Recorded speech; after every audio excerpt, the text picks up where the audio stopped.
for the New York Yankees with 1 out and nobody on in the 9th inning. The 2-2 from Gazenda. One back to Joe. He spears it.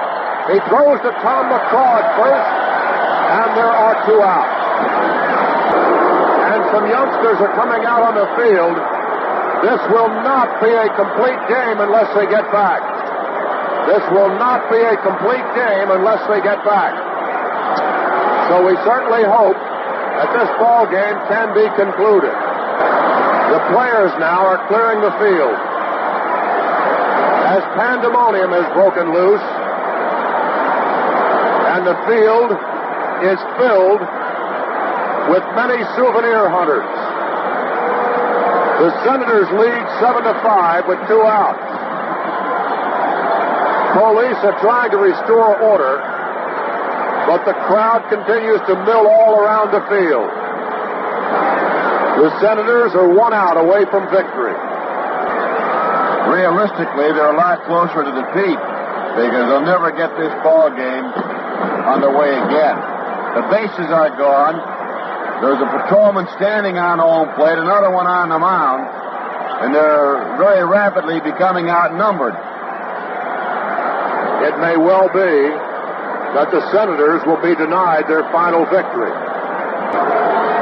I believe Bert Hawkins has just said that this game will be forfeited to New York, despite the fact we didn't have too many victories, and ironically, we lost one tonight on a forfeit because the field was completely decimated and the umpires forfeited the game to New York.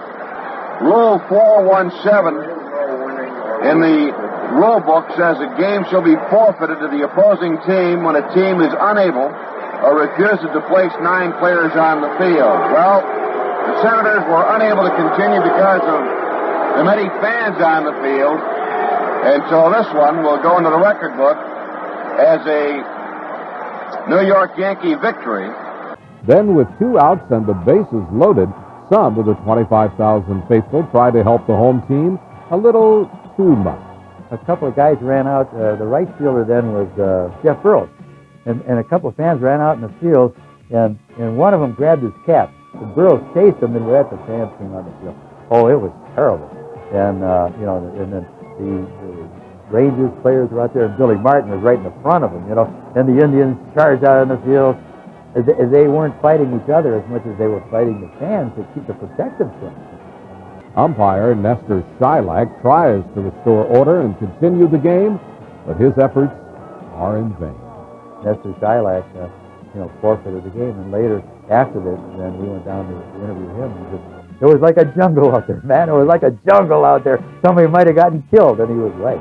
The Baltimore Orioles were flying high with 7 straight wins before crashing to earth in one of the season's most bizarre incidents. With his team trailing the Toronto Blue Jays 4-0 in the 5th inning, manager Earl Weaver insisted that the tarpaulin in the left field bullpen be removed, claiming it could injure a player.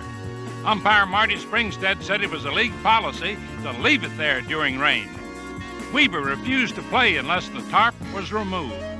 Neither umpire nor manager would budge, and incredibly, the Orioles forfeited a very important game. 50,000 people, the largest crowd of the season, showed up at Chicago's Comiskey Park for the twilight doubleheader between the White Sox and the Detroit Tigers. 15,000 others had to be turned away. Many had come for Disco Demolition Night, a promotional gimmick. Between games, as planned, a huge box containing thousands of disco records was blown up.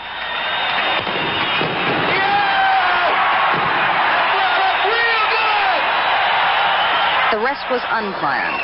Fans stormed out onto the field in the thousands. Disco records were hurled like frisbees. Bonfires were set. Bottles were thrown. The batting cage was torn down and destroyed. Fistfights broke out. White Sox players had to be locked in their clubhouse for their own protection. The melee lasted an hour and a half and resulted in 39 arrests and a few minor injuries.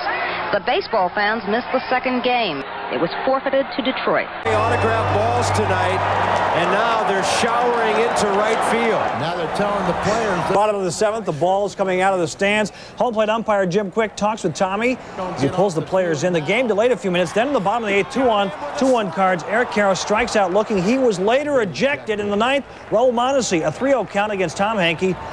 Mondesi thinks he has ball 4, but it's strike 1. He doesn't like the call. Next pitch. He got rung up on The ball looks outside, but Quick calls strike 2. Mondesi is still unhappy. Talks back to Quick. Next pitch. Swings at strike 3, and then Raul gets tossed. Tommy gets tossed as well.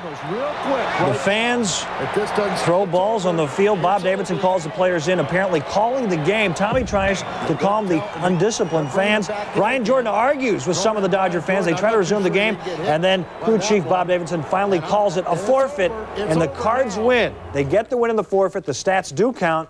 He calls Leonard's house, and Leonard's asleep. He goes, "Oh." And Quickie says, "Mr. Coleman, Jim Quick and Bob Davidson here.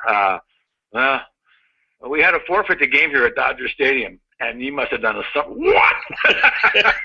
He went nuts. You guys did what? Quick said, "Yeah, we had a forfeit. I mean, we gave them 3 chances. They gave away 45,000 baseballs before the game, and not one fan has a ball now. They were all on the field."